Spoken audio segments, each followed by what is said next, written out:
Stake.finance আমাদের যাদের 100, 200 বা $500 হ্যাশ পাওয়ার পারচেজ করা আছে, ওইখান থেকে আমরা যে ডেইলি যে রিওয়ার্ড পাই, ওই রিওয়ার্ড আমরা কীভাবে উইথড্র করব।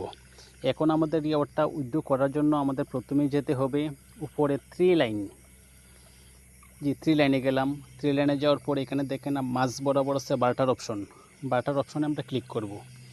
ক্লিক করার পর দেখেন বার্টার অ্যামাউন্টে আমার এখানে আছে 8178 হ্যাশ পাওয়ার। আমি এখান থেকে 8170 হ্যাশ পাওয়ার আমি উইথড্র করব। এখন উইথড্র করার জন্য আমাদের প্রথমে বার্টার নাওতে ক্লিক করতে হবে। Barter successful. জি, আমাদের বার্টার সাকসেসফুল হয়ে গেছে। এখন বার্টার সাকসেসফুল হওয়ার পর আমাদের যেতে হবে আবার কনসোল অপশনে। এই যে কনসোল অপশনে ক্লিক করব। কনসোল অপশনে ক্লিক করার পর আমাদের অল্প একটু সময় 1 থেকে 2 মিনিট সময় আমাদের ওয়েট করতে হবে।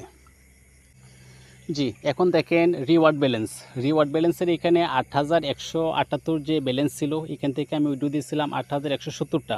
ওই ব্যালেন্স কিন্তু এখান থেকে মাইনাস হয়ে গেছে। এখন আমাদের যে কাজটা হবে, এই যে দেখেন পারচেজ হ্যাশের নিচে যে অপশন আছে রিবুকে ক্লিক করতে হবে।